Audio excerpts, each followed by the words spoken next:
business with a servant's heart. Welcome to the podcast. Inspiration, motivation takes. Listen to the pod. Welcome to Doing Business with a Servant's Heart. I'm your host, Steve Ramona. Every episode is an invitation, a reminder that business and life isn't just about profit, it's about purpose. It's about showing up with a servant's heart in every deal, every decision, every day to make a powerful impact on others. Today's guest is going to light you up about kids. So if you got kids, you want to take some notes. You'll be motivated, you'll be challenged, and most importantly, you'll walk away with tools that not only inspire action both in your life and in the lives of others. But before we dive in, here's your homework to the audience. How are you going to serve yourself and others today? It doesn't have to be a big impact. Even a small act of kindness or courage can change the game. So let's lean in. Let's take notes. I've got my pin here. If you're on YouTube, you're going to see that. Let's discover how servant leadership in business and life can create ripple effects that last far beyond the bottom line. Quick shout out to my sponsor, Epic Impact, the only universal, emotionally resonant messaging framework that works anywhere for any audience. This 4-step system transformed how I pitch, how I post, and how I podcast. Engage, persuade, inspire, and close with clarity.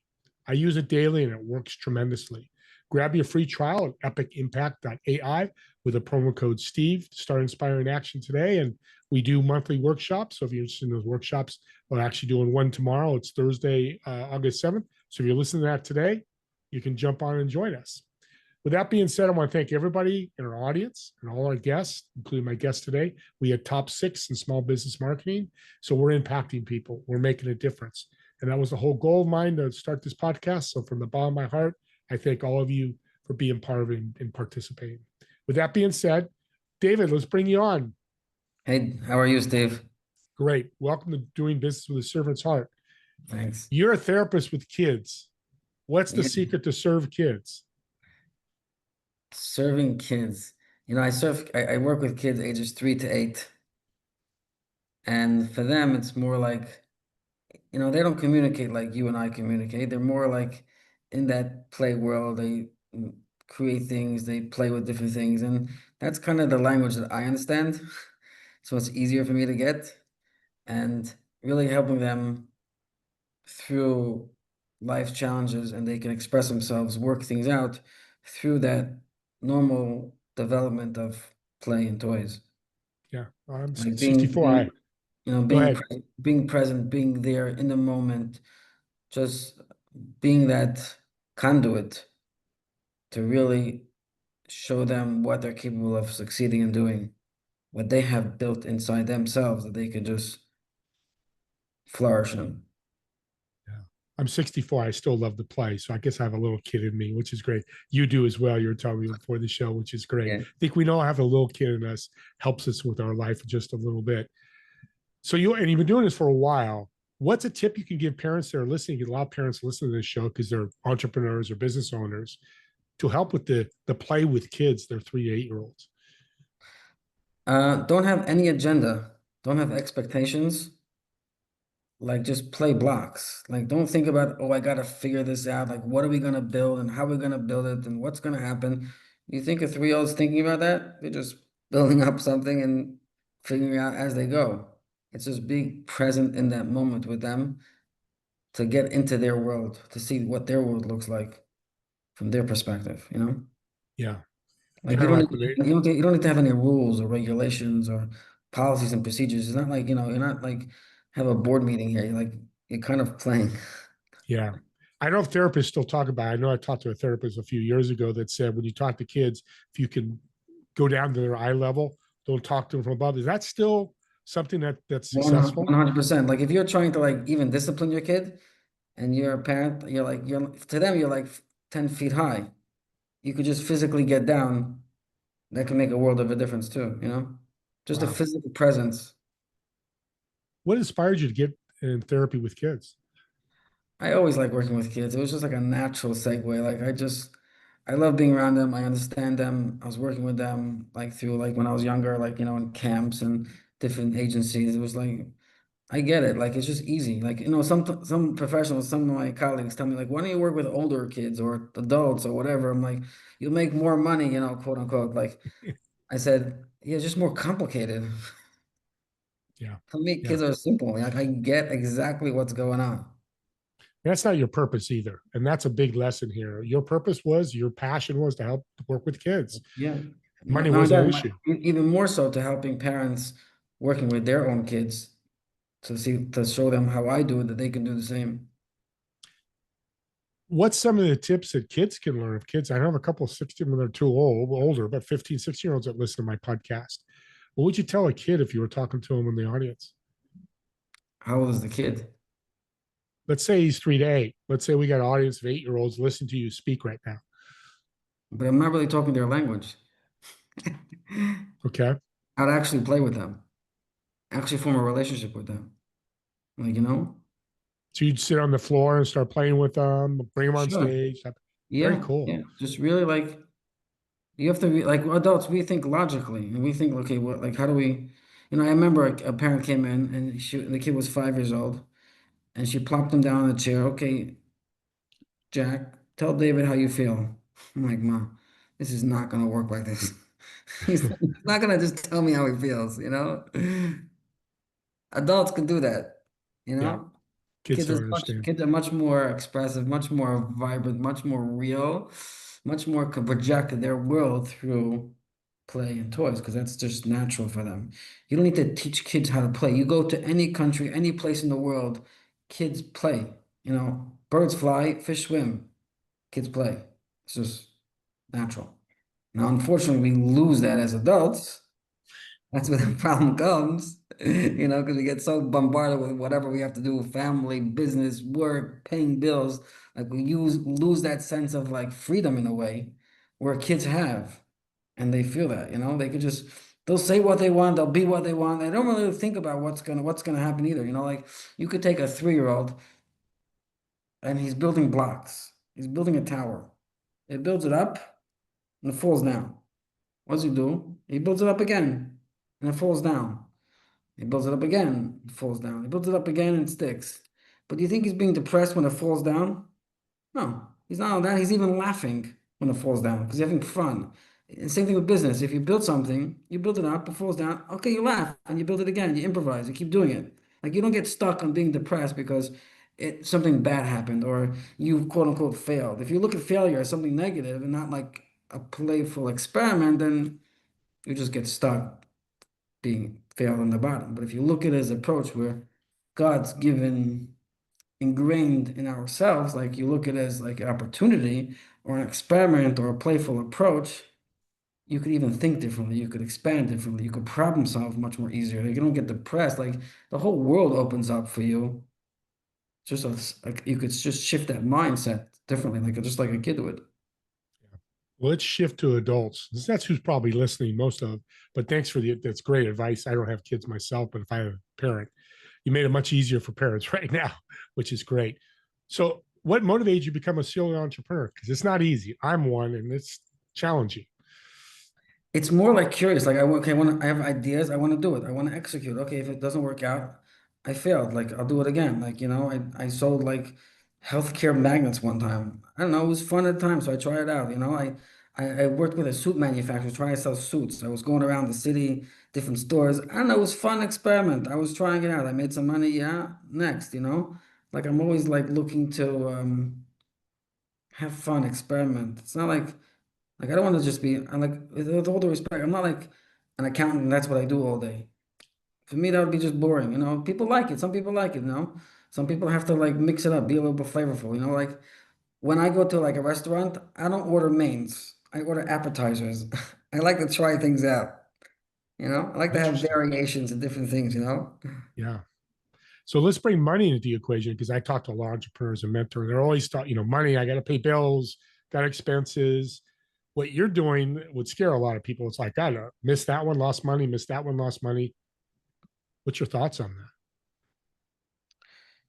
If you look at it as a loss and not like a learning experiment, a learning thing that you know next time what to do or how to do it differently, it's kind of like you gained, but you lost. But if you look at it as a loss, then you just get that depressing feeling like I lost money. Like I've lost also money. I paid developer to build something for me, it didn't work out. Okay, like I can't I can't ruin my whole life and define my whole life because I lost money.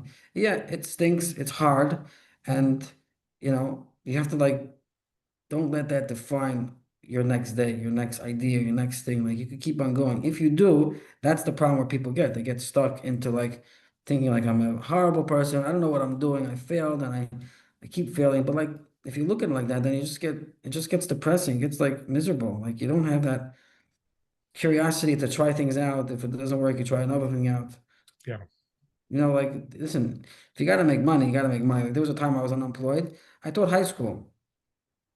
Do you think I was know what the hell I was doing teaching high school? No, but it was fun. I had had a class of like 6 kids, and I taught English, and even though I didn't know what English was, I mean, I did it for a year because I had to make money, Yeah. while looking for a job or building something up. Wasn't something you're going to do full time for 10, 20, No, but 30 years. It wasn't your career. it was a fun part of my life, even though I wasn't so good at it, but it was around people. It was like I was winging it. I was going it. Like we used to make like different raps and about different politics. It was a cool time. It was hard in terms of financially, but I made some money. I paid the bills a little bit, and I moved on. Well, that's the key. Sacrifice is probably not the right word, but you did something to make money. You did, Yeah, you enjoyed it. It wasn't going to be your yeah, career right, forever, but right. You that's a just have great lesson. If you have to make money, okay, do something to make money. It doesn't have to define your whole career. Okay, this is my life for the next 50 years. No, right now, this time you got to make some money. Okay, there's a million things you can do out there to make a couple of dollars. There's opportunities galore. You have to also put your ego at check because, okay, like you're not, I used to do this. I'm the big executive, a big hotshot or whatever. It's below me type of thing. But even when you're going out there and you're trying things out and you have to make some money, you never know who you bump into or opportunities that come up or who you meet and if you're open to that, you're able to listen, you're able to hear, you're able to look at it and like, oh, this could be something different. Well said. Connecting with people is, we all have to do it if we want to be successful. What do you define success for yourself? Enjoying what I'm doing. I don't look at it as a money figure. For me, money is, I mean, I can pay my bills, thank God. I can put a roof over my head and I can enjoy going getting a steak, family, kids and everything. I'm healthy for the most part. I'm good. I'm thankful to God. But That's powerful. I gotta enjoy what I'm doing. I can't do something I don't enjoy because I'll just be miserable. Like I know most people do that, but I just can't. Can't go Yeah. to work in a place where it's just like it's miserable or what, I can make less and be happy. Yeah. Well, that leads to community. What's your thoughts on community? I'm a big community person. I believe, just get people together, talk to people, engage with people, help each other out. You know, I'm a big community type of person, like that kind of, like I value that kind of closeness that you could get and work with people in. And it could be a community about religion, it could be a community about business, it could be a community about Yeah. startups, it could be a community about kids, it could be a community about anything, but like that sense of community of belonging and where everybody has a mission, vision to work together to improve each other or to work with each other is a very nice thing to do. Yeah. If I gave you a business, it's $100 billion business, it's massively successful. You're the CEO, you're running the business. How would you use what you've learned up to today to make sure that business was running great? I would probably want to get in touch with people on I don't want to call it micro level, but get to know people inside the business. Get to know what they takes, what they like, what drives them. Is there a common theme, a common mission? People like working there. What's working, what's not working, taking from an outside perspective looking in, but also be aware of what's in you have and what you could utilize. And some people might be skill set that you don't even know they have, that they could be helpful in other ways. Just because someone doesn't is not good at, let's say, accounts receivable department, but you have a conversation with the person and you realize they're very good at social media, then just hire them for the social media for the company because that's what they're good at and they'll enjoy it and be very successful. It's Like beautiful. I why love that. get people stuck in situations they don't like because they feel the pressure because they have to make a living, because they make money, but they might have other skill sets that you don't even know because you don't even have the time to listen to anybody. Yeah. Life gives you pressure already. So how would you at this business that you have bring fun and play into it? Or would you? Sure, it would. It's just it's more like, in one of my offices I bought like there's a table. I'm on like a conference room table. I bought like ping pong balls and a racket and a thing and like, let's play, let's do that, Um, Also the way you host meetings, like not everything has to be like figure it out or whatever. It has to be like more like open. There's not like so much agenda per se, but you have to have some, I'm a believer of some operational tasks that have to get done, but in that operational stuff, you can still enjoy it. You can still have the fun. You can still talk to people. You don't have to be pressured. You could be adaptable to change and don't be scared if things change. You just, okay, let's figure it out now. Okay, if someone leaves, okay, then what can we do? You're big on collaboration, it sounds like. I'm big. Yeah. How do you like to collaborate?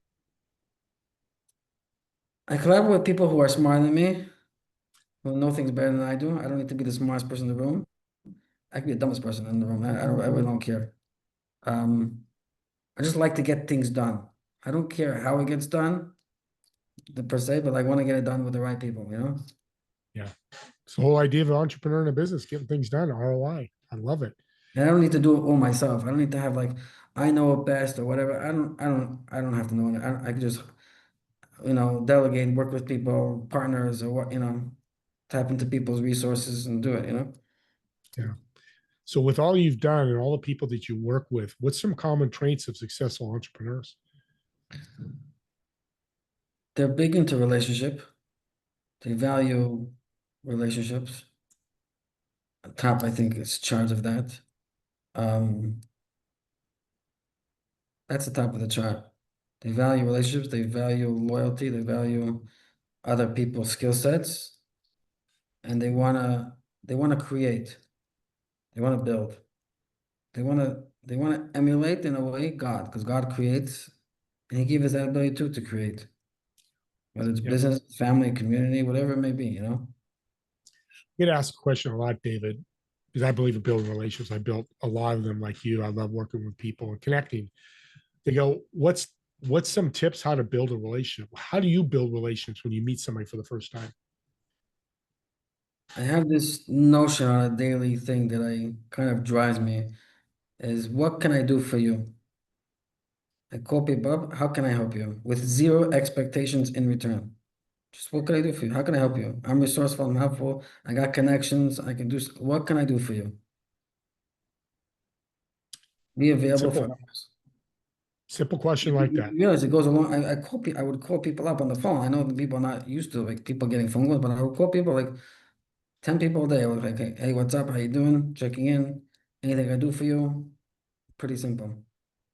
But Yeah. a lot of people don't do that. No, you're right. They can jump right in and tell them how they can help them and try to sell them instead of Right. transform them. I love that. Young entrepreneurs, I have a lot of them, a lot of under 40, under 30-year-olds that are entrepreneurs. What perspective and what tips can you give them? Because it's different for I'm 64 because I've had experience than a 25-year-old or 30-year-old. And I'm working with one now. She's 20 some, 24, whatever. Okay. Sometimes you need to like, I know you want to go 100 miles an hour, and I'm the same way. I go 100 miles an hour too, but there's some value in just holding off a little bit slower and like slow motion and look while you're doing slow motion. So you can see and hear and come up with ideas and not go full steam ahead. You can drive to drive the business, but there's some aspect of holding back or just, having a life. You don't have to, you could sleep, you can go to a movie, Yeah. with friends. It doesn't have to be 24 hours. But to Yeah. really, It's really just to like, even just to like schedule time where you're not working, you're not doing something, and you could just be and think and dream and wait. yeah, it's interesting. I'm 64, probably a little bit older than you. When I was in my 20s, 80-hour work weeks were the badge of honor. Hey, you worked 80 hours this week. I worked 75. Oh my God, I had to work on Sunday. I love You what know, you just said. You don't you have to know, do that. When people tell me, it's a pet peeve of mine. When people tell me, I ask them, like, what do you do for a hobby? And they say, I work. I'm like, okay, please, please. With all I the agree with that. with all the respect to people, like, I don't know. For me, hobbies, I play piano, I play the violin, I love to cook, I'm like, But your number one hobby is work. If you had any choice, you'd play the piano. If you had some work to do, you do work first. yeah, I work, but I want to play piano. I play piano. Yeah, yeah, yeah. When you want to do it, when you want to do it. We're coming to the end here. This is a curious question. I'm listening to you going, okay, what does David's journey look like in the next 2 to 3 years? Nothing's gonna change. I'm just gonna still play, like try things out, experiment, try a couple of business ideas. If it works, yeah, collaborate with people. I'll let my mind wander and dream and take those dreams into reality and see how what works, you know? Joel goes servant heart, serving people first. Yeah, see how I can help people and network with people and collaborate with people. It's a I have game no, changer. yeah. Last quick question. Kids, when we're talking to them, is there something about it just came to my head, so I wanted to ask you? Because I could be loud sometimes. Do we want to be careful how we use our voice with kids? Yeah. The very kids are very observant. They're taking a lot of information from a lot of different ways. I remember once I did a training, a very intense training, where we were behind a mirror, being watched and videotaped. And one of my colleagues were working with a kid and she wasn't really connecting. And I said to her afterwards, I said, the way you presented yourself physically was very off-putting because her hands were crossed and her feet were crossed. And I wasn't inviting for you and the kid to like work because you're so like, you had this like imaginary wall by you. And she was, she agreed. And next time it was much better.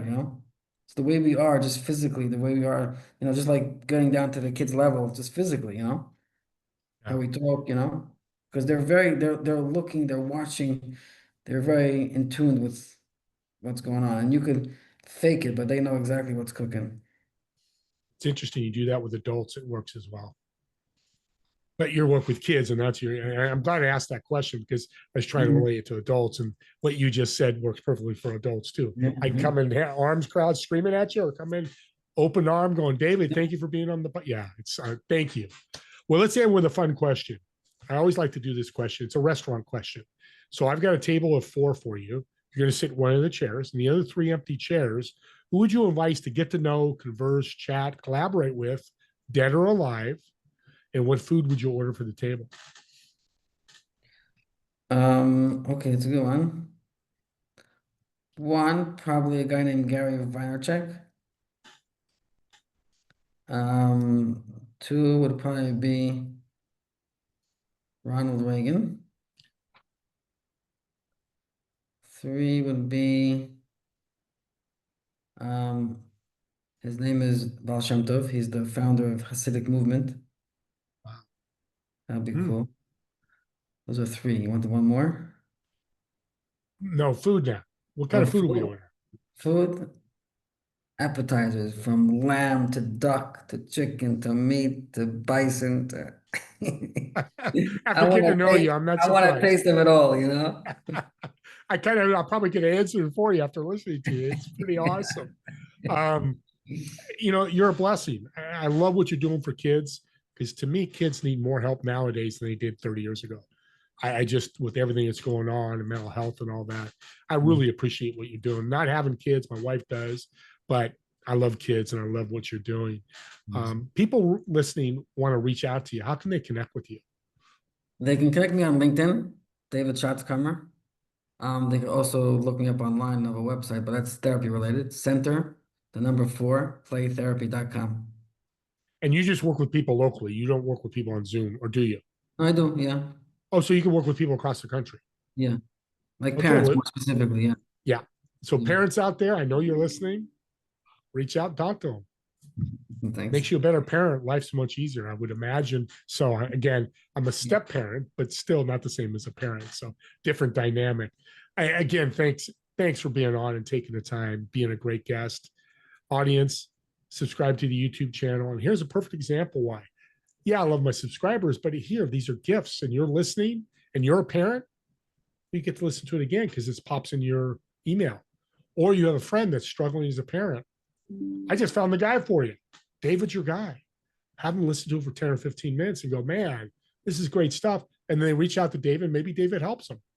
That's a gift that you can give every day using these wonderful podcasts. And it doesn't have to be my podcast. It could be any podcast that resonates with you. With that being said, David and I want to thank all of you for watching or listening to this podcast. And we'll see you all in the next episode of Doing Business with the Servant's Heart. Have a great day, everyone. Thanks, Stephen.